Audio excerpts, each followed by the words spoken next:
Teaser review करेंगे गंगूबाई काठियावाड़ी।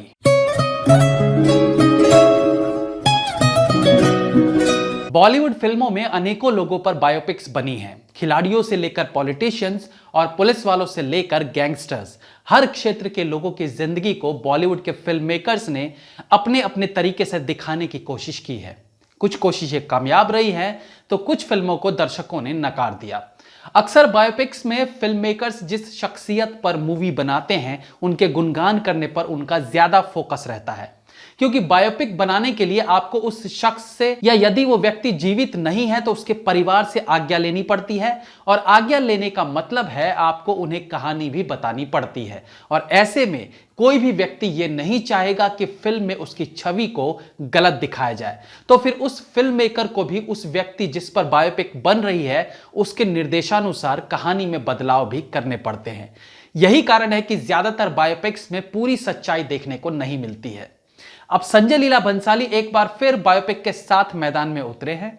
एक बार फिर इसलिए कह रहा हूं कि इससे पहले उन्होंने पद्मावत नाम से जो फिल्म बनाई थी वो भी एक तरह की बायोपिक ही थी। हालांकि वो बायोपिक पद्मावती से ज्यादा खिलजी की बायोपिक लग रही थी।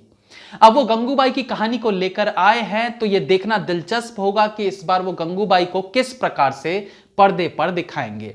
इस फिल्म के बनते समय गंगूबाई के परिवार की तरफ से ऑब्जेक्शंस उठे थे, जिसे बाद में निपटा लिया गया। लेकिन फिर वही बात, ऑब्जेक्शंस क्यों उठे थे और उसे निपटाने के लिए संजय लीला भंसाली को क्या फिल्म की कहानी में फेरबदल करना पड़ा, यह है बड़ा सवाल। गंगूबाई की कहानी से एटलीस्ट अब तो कोई अनजान नहीं होगा, क्योंकि बहुत से लोग इनकी रियल कहानी पर डिस्कस कर चुके हैं, वीडियोस बना चुके हैं कि कैसे 16 साल की उम्र में गंगूबाई, जो कि गुजरात के एक समृद्ध परिवार से थी, हीरोइन बनने के चक्कर में अपने घर के एक नौकर के साथ मुंबई भागकर आई, जहां उस नौकर ने उन्हें 500 रुपए में बेच दिया।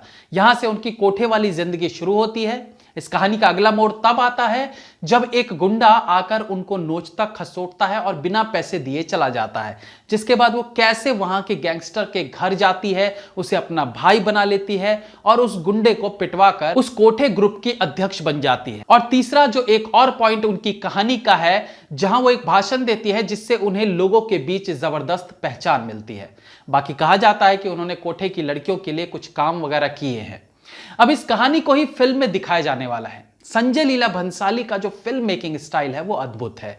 मैं उनकी कहानी और स्क्रीन प्ले से ज्यादा प्रभावित नहीं रहता, लेकिन जिस तरीके से फिल्मों में उनका आर्टवर्क देखने को मिलता है, जिस प्रकार से वो एक अलग दुनिया क्रिएट करते हैं, वो कमाल है। इस टीजर में उनकी वो कला देखने को मिलती है, लेकिन ये फिल्म एक रियल इंसान पर बेस्ड है और यहां भी संजय लीला भंसाली जी ने अपनी चमक धमक नहीं छोड़ी है, बल्कि आर्ट वर्क बहुत बनावटी सा लग रहा है। रेड लाइट इलाके की चमक दमक इतना ज्यादा है कि सब नकली सेट जैसा लगता है। टीजर में आलिया भट्ट गंगूबाई के किरदार को निभाती दिख रही हैं, जहां कुछ बेहद पावरफुल डायलॉग सुनने को मिलते हैं जिन्हें डिलीवर करने में आलिया भट्ट की मेहनत दिखती है।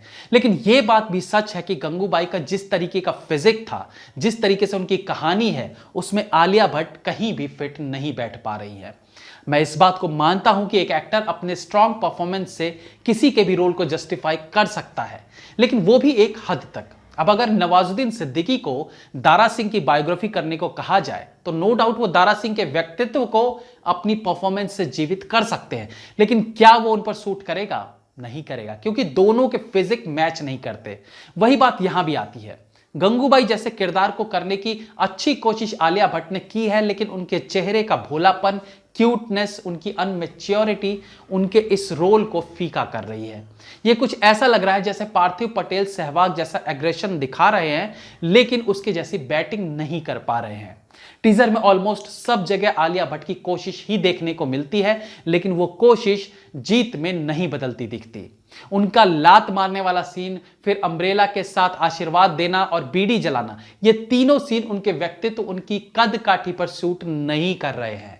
कहने का मतलब है कि टीजर में आलिया भट्ट पूरी तरह से आलिया भट्ट ही लग रही हैं, गंगूबाई नहीं लग रही हैं। अच्छी बात यह है कि आलिया भट्ट ने इस तरह के रोल को करने का रिस्क उठाया, लेकिन उस रिस्क का फायदा क्या जहां आप बाजी हार जाओ।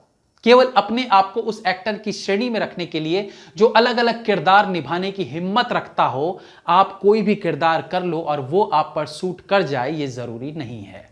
जो सबसे जरूरी चीज इस फिल्म के लिए मेरे मन में आती है कि आखिर इन पर फिल्म क्यों।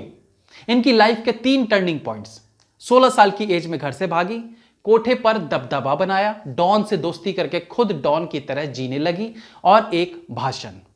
इसके अलावा जो भी इनकी कहानी में बताया गया है कि उन्होंने सेक्स वर्कर्स के लिए ये वो किया, वो एक अलग चीज है। अब क्या ये कहानी इतनी मोटिवेशनल है कि इससे कुछ सीखने को मिले या समाज पर कुछ बेहतर असर पड़े?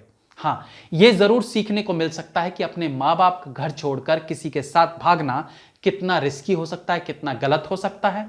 लेकिन इससे पहले कि आज की जनरेशन इससे कुछ सीख पाती, संजय लीला भंसाली ने उनकी लाइफ को किंग साइज दिखा दिया। हर फिल्म समाज पर असर डालती है, देखने वालों के मन में एक गहरी छाप छोड़ती है। ऐसे में इस तरह की कहानी क्या छाप छोड़ेगी ये तो भगवान जाने। और बाकी ज्यादा ज्ञान दूंगा तो कुछ लोग कहेंगे भाई आप रिव्यू करो ना, गहराई में क्यों घुसते हो। बाकी भड़वे और बाकी की गालियां तो आजकल एक्टर्स के साथ साथ ऑडियंस को भी कूल लगती है, क्योंकि अब तो गालियां मतलब तालियां होने लगी है।